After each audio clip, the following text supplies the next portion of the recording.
91.3 WTSR Trenton is El Presidente here with the Chainsaw Symphony. Right now, we have an outstanding stand-up comic and Jersey native on the line.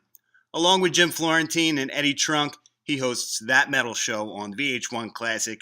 The man with mutton chops for days, Mr. Don Jamieson. Donnie, how you doing? Thanks, man. That's a great intro. We're off to a good start already. Now, on That Metal Show, you guys are definitely like super fans of everything hard rock and metal and everything. So I wonder if you're like me, and did you ever try to be in a band?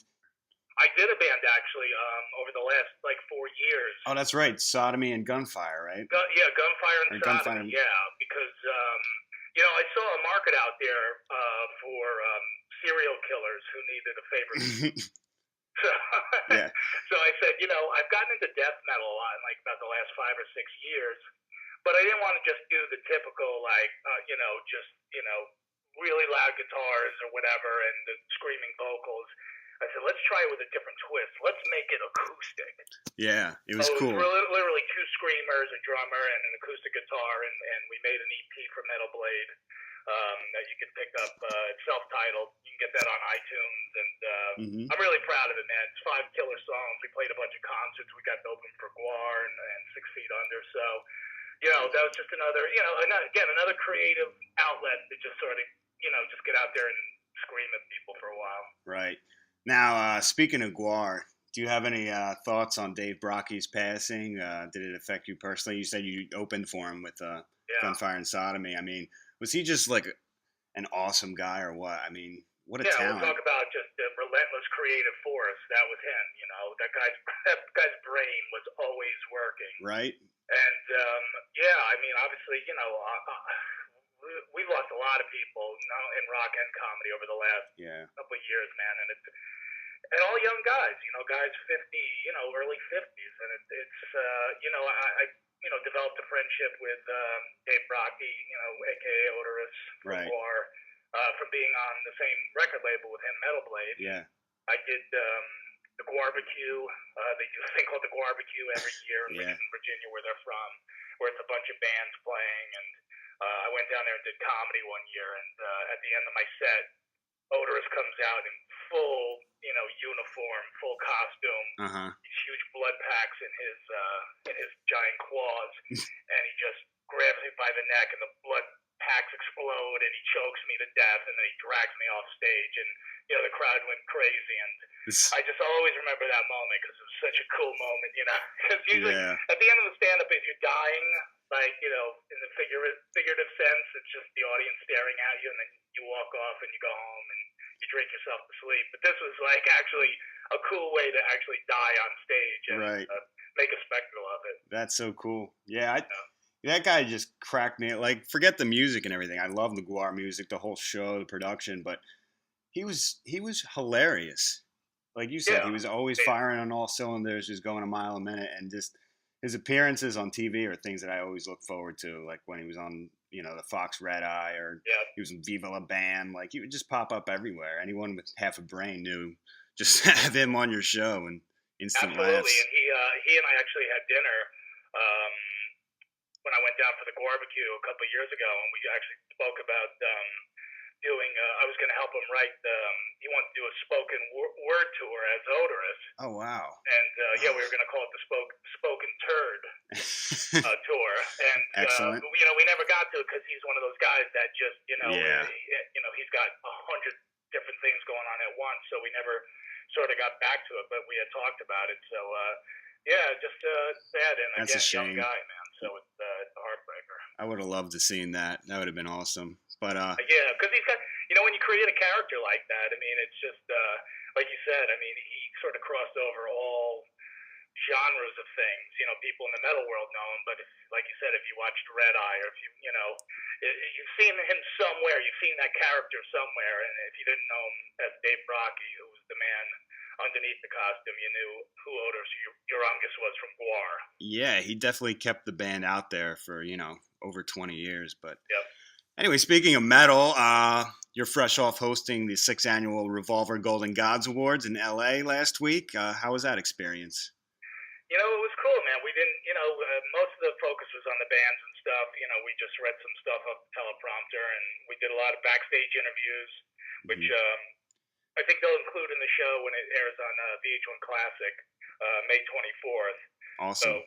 check out for that. But yeah, I got to interview Tony Iommi like backstage by myself, and um, tons and tons of people. So yeah, it was cool, man. It's a gathering of everyone complains about the Grammys. They disrespect metal and hard rock. Yeah, Right. of course they do, because they don't know anything about it. So why would they have a clue what they're doing on there? And then even when they include the category, it's like they give the award out at like 2 in the afternoon in like Right. there's closet.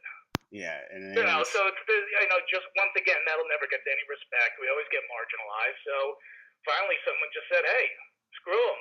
We'll just do our own award show," and that's what the Golden Gods is all about too. So yeah, it's pretty cool. Revolver is a great magazine, and it's good to see they're flying the flag and honoring these people. You, Jim, Eddie Trunk, you guys are going to be at the Trocadero Theater tomorrow in Philadelphia, yeah. and it's not a live taping of that metal show. That was clear on the website. So what exactly are you guys going to be doing?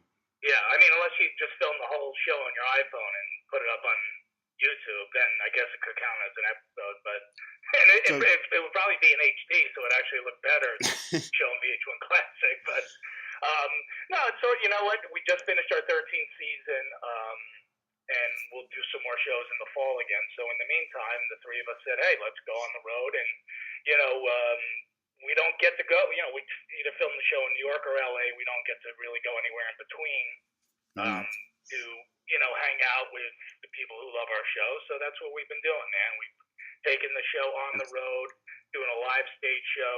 So a little stump the trunk, maybe a little stand up from you and Jim. We do a Q&A. We always have a special guest, like in whatever city we go to. And we're just in Seattle, so the guys from Queensryche came down. And okay, so maybe we interviewed them on stage. And here in Philly, we're gonna have Vinnie Moore from Eddie's favorite band, UFO. Oh yeah. So it'll be great. Eddie will have a chubby, and it'll be fun. And Jim and I will do our stand-up comedy, and Eddie tells funny rock stories and stuff like that, and the rest of it we'll just make up as we go. But it's a fun night. We've been doing it for a while, so hope people come down. Yeah, you were at the Starland Ballroom not too long ago, and I guess it's working, right? The whole live thing and live audience. And yeah, man, it's crazy. We took it. We actually took it even down to Mexico City, man, and the fans down there are so passionate, man. They waited for us at the airport. Like me and Eddie get off the plane at the airport, and all these metal fans there with rock shirts on, and I'm looking behind me. I'm like, what is Metallica coming up behind us? Like, what are they? They're not waiting for us, schlubs from Jersey, But there they were, man, waiting for autographs and pictures, man. So, it was really cool. Metal translates. It's an international language. So, and also jokes about your penis. Yeah. In other countries as well. You don't have to translate them or nothing. People get it. All cultures, yeah. I respect the cock joke. So. I didn't know we could say things like that on here. Okay. Well, I'm going to have to bleep that out later. Dick jokes are universal is what I'm saying. Yeah, exactly. Well, anyway, your second comedy album for Metal Blade Records, entitled Hellbent for Laughter, was just released last month. I love the Things You'll Never Say bit because it's easy to chop up and play in between songs on my show. But oh, thank you, man. Yeah, I just I'm other than that bit, it's pretty much what people would expect from me. I'm kind of like the AC/DC of comedy. I'm good at like 3 chords and I just stick with them. That's all. I just changed the order up a little bit from album to album, but I went a little out of my comfort zone with that bit, and I'm already working on a comedy poem. Oh wow! For my next go around. Classy. So just trying to step out of the box a little bit, but yeah, I mean, for people who know my humor, for people who aren't part of the PC police, and and this age of fake outrage. Oh god. That's what you get with me, man. You're just gonna get no holds barred. I say it like it is. There's definitely a lot of humor about the music that we love, hard rock and metal. But it's also just for the average comedy fan too, stuff about about how my girlfriend's too hot for me, and the usual sex stuff and all that. Yeah, it was cool, and I did like how you included like some stories kind of from that metal show and like your interactions with different musicians and stuff, and the rock and metal humor. I mean, that's part of my life. It's like that's what comics write about is their life, and for a long time, you know, I didn't include that in because it's because we're such a sort of an underground thing, even metal. Right. Even though metal's really kind of been thriving the last 5 or 10 years, it's still you still can't go into you can't go into Uncle Vinny's Comedy Club on a Friday night when it's all couples and talk about Norwegian death metal bands burning churches. They don't have any idea what you're talking about. Yeah. But there's enough stuff that kind of crosses over. Everybody knows who Motley Crue is. Everyone knows who This is and Judas Priest and Twisted Sister. So those are the kinds of bands I could kind of get away with in pretty much any context. And of course, when I go out and open for bands and do stuff and do rock festivals and stuff, right, pretty much have a full set of just rock, humor, which is great to have, because opening for bands is really tough. Yeah, that's got to be, right? Yeah, because people are standing up, they're drunk, they're waiting to hear music, and then you go, hey, how you guys doing? Yeah. Like, how we doing? Bring the next band up, you idiot. Well, I don't want to hear your jokes. Yeah. But luckily with that metal show, there's a little recognition factor, so... Yeah, you guys are doing great. About 2 minutes to be funny, otherwise then they start pelting you with bud cans, and it's over. Yeah, that's great. It's 13 seasons you guys been doing the show, you said, right? Yeah, 13 seasons, which is, in TV years, that's like 6 years on air, which is... Still awesome. Still pretty crazy, man. Yeah, it's, I'll tell you, man. I might have a job on a bigger network someday. I might make more money someday, but I'll never have a better job. It's ridiculous that, me and two of my best friends get paid to get on TV and, like, hang out with Lemmy from Motorhead. Come on. I know. Wow. I'm envious, I got to say. Now, another thing that you do that I just got to bring up real quick that I love is the Meet the Creeps videos that you do with Jim. Man, yeah. I'm a huge fan of those. Every time I like pose for a picture with a musician, I think about like, what if I just dropped to my knees and pretended I was blowing them like at the last second? Like, how would that go when I get my ass kicked? Like that one bit that you guys do at Ozfest when you're posing. Yeah. And that was just so people, put it in context. That's before we did that metal show. Right. Fans knew Jim and I. And because I'm the same way. Like, if fans want to take a picture with me, like, sometimes they ask ridiculous stuff. Like, they don't ask if I can pretend I'm blowing them. I mean, that's only the kind of sick stuff me and Florentine think of. Yeah. You want to be nice to fans because you're happy to have them. And so and you have guys like Zach and then Howard from Killswitch Engage and all these guys. And, some of them tried to be nice, but some of them were just like, dude, fuck off, man. I'm not going to, pretend. I'm not going to let you pretend you're banging me from behind. Yeah, did it almost get violent at any points when you guys were doing that? Or? It got a little testy. Got a little testy, but... it was all good. And, cool thing is, I just emailed my manager. I wish I had the info, but for people who are into hardcore hidden camera kind of stuff, all 3 of our DVDs of Meet the Creeps are coming out on Netflix. Oh, beautiful. So people could go check that out. Put it in your Netflix queue and just don't watch it around normal people. Yeah, that's definitely good advice. You guys really push the line, especially the upper deckers. I could go on and on. Well, yeah, I mean, when you do it, pretty much when you do a DVD where, you're crapping in the top of a toilet tank and you put that on film, you release it to the public, pretty much not going to get starring roles in Hollywood. So you never know. But we know what we do best. We're not. This is not our humor. Is not Jon Stewart and Stephen Colbert. Farts and wiener jokes like Brian Posehn's album. That's what we're good at. We just stick with our strengths, and so far so good. Let's talk a little more music. So I've kind of ripped off a few segments from that metal show for my own radio show here. Instead of a top 5 each week, me and my co-host pick a top 3 because we only have 2 hours on the air. But top 3 replacement vocalist we did one week. We did top 3 metal artists that we think are going to kick the bucket next, Canadian metal, whatever. So anyway, then we'll play like a choice track from each, musician or band that we pick. Oh. So I thought maybe you could participate in one. Since you're from Jersey and everything, I wanted to get your top 3 Jersey metal bands. If you could come up with that on the fly, I could give you mine while you think real quick. Yeah, well, the first one off the top of my head is Tiki Quick. So.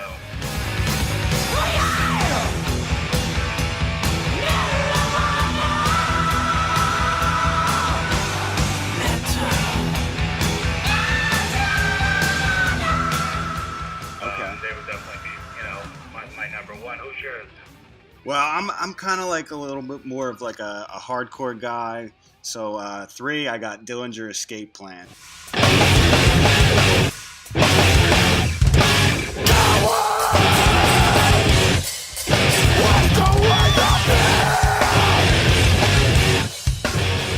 Oh, cool. That's a great one. Yeah, they're an amazing band. I mean, they basically invented a genre, even though it's not a popular one. But they call them mathcore, and there's all these bands now. The whole technical thing, I feel like, has just really been elevated over the last 10 years. The playing is just disgustingly like technical now. So well, we had Ben on that metal show on our metal modem. Oh, that's right. Yeah, I remember that. Yeah, that stuff's getting it's so cool. I mean, just to go off on a little quick side tangent. Mm-hmm. So cool that people are really open-minded to all this experimental metal now, and that's that Dillinger's been around actually for a while, but now they're really getting their due, man. I love seeing stuff like that, man. I love that people are open-minded to these different kind of things, because then it blurs the lines, because eventually no one's going to say math metal or they're just going to be metal. You know what I mean? I love that. I love blurring all the lines, because I could listen to Dillinger Escape Plan and then put Rat on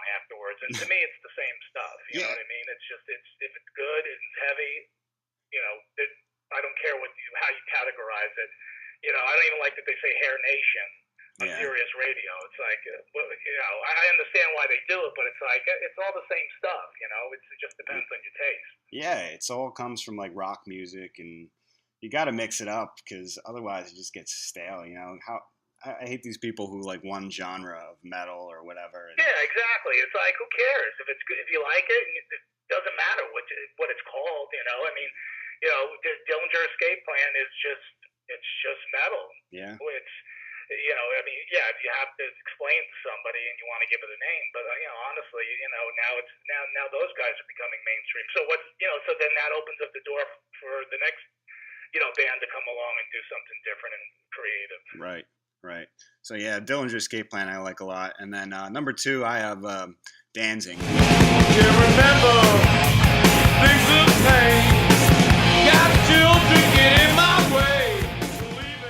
Guy with the Misfits, his solo work, Mother. I mean, come on, he's a freaking legend. So, absolutely, got to throw Danzig in there. And number 1, it's a band that were around about 10 years or so, and they kind of got the whole rapcore thing completely right.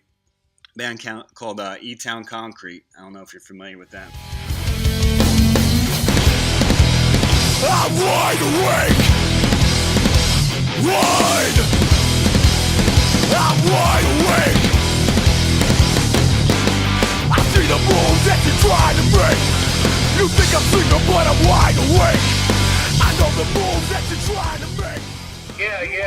I honestly didn't know they were from Jersey, and I didn't even know Glenn Danzig was from Jersey. Yeah, he was from Lodi, New Jersey. I'm sure nobody else in Danzig was, but yeah, he was from Lodi, New Jersey. E-Town Concrete from Elizabeth, New Jersey, and they have a couple albums, Time to Shine and The Renaissance, that are just amazing. I mean, just the fusing of like hip hop and metal, like it's a very tricky, situation, melding those two genres there. You know what I mean? It could go horribly wrong, which it has a lot of the time, but with them, I think it's amazing. And they play sold out shows at the Starland Ballroom, E-Town. I mean, they broke up like 7 years ago.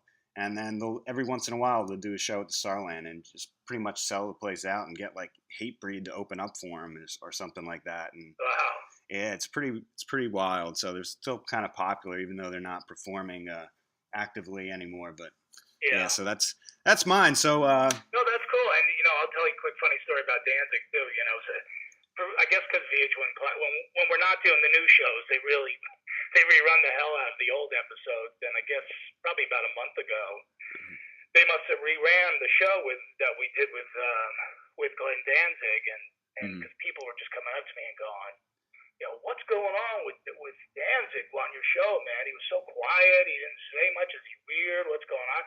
And and then I had to remember, like, he was on the same show with Bill Ward from Black Sabbath. Oh. And I remember Glenn telling me after the show, he's like, because a lot of people think, because he's got a reputation for being kind of a hard-ass guy. And, people are like, well, is he too cool for school? He couldn't say that much. And I go, no, he actually told me after the interview was that he was actually so nervous that he was sitting next to Bill Ward because his whole universe comes from Black Sabbath. He started in a Black Sabbath cover band, so wow.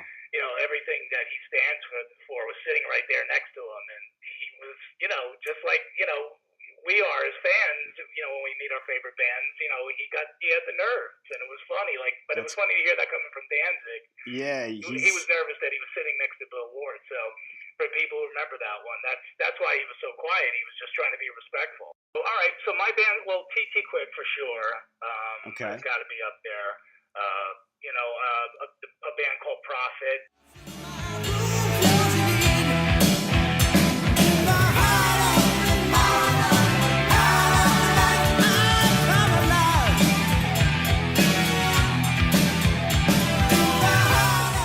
They put out a few great albums I thought were excellent. Prophet, huh? Where are they from? You don't remember Prophet? They used to play with Quick all the time back in the day. I mean, I probably got 20 years on you, but the singer of TT Quick is now the singer in Accept, Mark Thornillo. But they were bands that, they were great in the 80s and they put out great albums, but they sort of just, they got lost in the shuffle. And, right.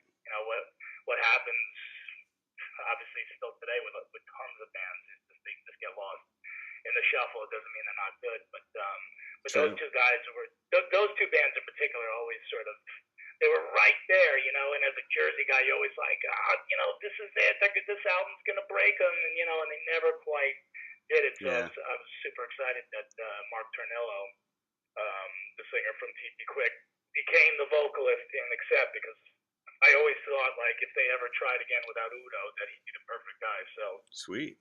He just finished up his third album with them. And then I think for my third pick, I'd just like to give a shout out to a lot of the bands that are on the Jersey scene right now. Because when I travel and I go do comedy or whatever, I see bands. I always go see local bands. If I'm in Kansas City or St. Louis or Fort Lauderdale, Dallas, wherever I am, I love to go see live bands. Yeah. Put the Jersey scene up against anybody's scene in this country. That's how good, especially right now. There's so many good bands. Starting with a band called Lower the Veil. Soon we'll expose you. We'll reveal the road below you, a path that's real. Soon. Okay. They sound a lot like Tool. They have a couple albums out. They were my pick of the week on that metal show this season. They are a terrific band, very different and very out of the box. And then there's some straight up hard rock bands here in Jersey that are great. Second Skin, Lords of Mercy, Black Ocean, Blackwater Rising. There's a ton of great bands. So, I just say as a blanket statement to everybody, if you have a chance to go out and see some live hard rock in Jersey, chances are you're going to see a really good band. Yeah, there is a lot of talent from the Garden State. I have to And agree. and the scene is improving. And what I'm trying to do is now I'm making it a point every season at metal show is to pick one of them and highlight them, on our show. Yeah, I like how you guys do that. National exposure. Yeah, I like how you guys will, have like a pick of the week or whatever, and plug something that might not be in the mainstream or whatever. Or a band that's not, that we wouldn't necessarily have on as a guest, or it just isn't quite. Whether or not it's they're a big band, but they don't really fit our format, or an up and coming band. Like I said, this band Lower the Veil, who I think are are terrific. You know, who will otherwise only get maybe a little local press, and try to give them that little push that they need. I mean, that's when we first started doing this show, we thought, all right, nobody's going to watch. Like 3 people are going to watch, and we're not going to have any effect on anybody. And then when you realize you're like, okay, so I want to. I want to fill every crevice of this show with something, if it's my T-shirt that I'm wearing, something just to get another band name out there, just so people just have some awareness of these bands. Yeah, because it's tough. Playing in a band. Yeah, you play in a band, right? Well, no, not. I did like 10 years ago. Like when I was, younger, in my early 20s, I really wanted to be in a band, but it's such a tough thing, and I don't know if the talent or the work ethic was there. So yeah, that's the problem. You gotta just go. Look, I'm gonna eat dirt, right, and years, and then maybe I'll get a sandwich out of it. Yeah, and you have to have some talent too to start out to base the whole thing off of. Yeah, so. I mean, like you said, you mentioned the band Dillinger Escape Plan, perfect example. These guys just said, hey, this is what we like playing, and this is not popular. Music. We don't even know if anyone's going to like this, but this is what we like to play. And then, if you just stick to your guns, eventually people come around. It's the same with my comedy. Like I said, I'm just very stubborn. So eventually people go, all right, we'll come see you already. You proved your point. You're more stubborn than other comedians who actually quit. Just like Anvil. Yeah, Anvil, 30 years later, get a documentary made about them, and, the next thing you know, they're opening for AC/DC in stadiums. So, yeah. You never know in this crazy thing, man. But, the thing is, and this is why I appreciate you having me on, because, we all support each other, and that's what it's about, man. We're just trying to keep this music that we love afloat. And in this day and age of, Bieber and Katy Perry and all this nonsense, it's more important than ever to keep talking about this music, talk about these dopey lists, that 95% of people don't care about, but we care about it because it's our music, and that's what's important. It's just to keep the dialogue going, and if you have kids, please play them some rock and roll. Blast Motorhead while your kid's in the womb. Just get that music going in their head. I am going one better. I'm having children with the expressed, and the only purpose I have for having kids is to start a band. That's awesome. I'm gonna have the Motorhead in the headphones, like probably on the belly in infancy, and then they're getting like drum and guitar lessons probably at like age 2.5. It's gonna start. Yeah. And just from there, their whole wardrobe. But yeah, I'm grooming them basically, kind of like Max Cavalera did, and. Right, true, absolutely. Yeah, Boy Sets Fire. And his kid's in the business too. But anyway, Don Jamieson. You don't have to pay him that much. Yeah, that's the other great so part. Your kids, you're like, I'm giving you dinner. What do you want? Yeah, I wonder what Van Halen's kid is making. Well, Wolfgang's out doing his thing, man. He's playing with Mark Tremonti and. Oh, is he? Wow. Yeah, and Van Halen. Yeah. Ain't bad, It's not a bad gig to fall into. Not at all. Hey, son, do you want to join one of the most legendary bands of all time? Oh, yeah, sure, Dad, no problem. Shut up, Dad. Yeah, shut up, man. Yeah, there's probably some stupid, arguments that they still have and everything, like father and son stuff. That's got to be an interesting dynamic. Well, yeah, I think at the end of the day, though, Ed he loves playing with his son, because otherwise, why wouldn't he ask Michael Anthony to come back in the band? But, right, yeah, that's true. But I wonder, about banging groupies and stuff, like with your dad there. I wonder if that gets awkward. Or I guess if your dad's Van Halen, he's probably like breaks out a line of coke on her ass for you. Well, he probably like, Dad, listen, I could pull a train with these 2 girls. But what do you feel like? How should I work this? And be like, oh, son, believe me, I've done this a million times. Yeah. Here's how you do it. What you want to do is make sure the friend knows, make sure they're both friends so nobody's feelings get hurt, and pay equal attention to both. All right, that's my boy. Use a condom. I'll see you later. Yeah, I got to imagine. He's got some good advice on that. But Don Jamieson, thanks so much for calling in. I really appreciate it. I want you guys to check out Don. Jim Florentine and Eddie Trunk tomorrow night at the Trocadero Theater in Philadelphia. It's going to be an awesome show. It's basically that metal show live. So you could get drunk and do people get rowdy at these things? Yeah, it's funny. it's like, when we get to Stump the Trunk, we put a microphone right in the middle of the crowd, and just, you just see this, there's like 150 people line up, and then even if they don't stump any, then they run to the back of the line and try to get another question together, and it gets crazy at the end. So yeah, it gets nuts, and yeah, in a way, it's kind of like watching that metal show on TV, but with a lot more Jack Daniels in person. Beautiful. Also, check out Don's new CD, Hellbent for Laughter. It's available on Metal Blade Records. And before I let you go, I had like this hypothetical question, right? And I don't know. It's kind of like if a tree falls in the woods type thing. So if you were offered $3 million to have an inch of your penis surgically removed, no risk, everything would work fine afterwards, would you do it? $3 million for an inch less down there. Wow, this took a weird turn, this interview. Yeah, I was saving the weirdness for the end, just in case. I like that. Yeah, of course I will. Who wouldn't? Like, who would say no to that? Why would I care? I mean, it's not like I'm back in 12, and it's like, all right, I'll just be 11 now. It's like, I'm average size now anyway. What's another inch? Really? See, I think every inch is precious. I would pay $3 million to add an inch. You would not take the deal. I don't think I could. No, I would just like every day I get out of the shower and be like, damn. That's the headline. If anybody hears this interview, that's the Twitter headline. Every inch is precious. My interview with Don Jamieson.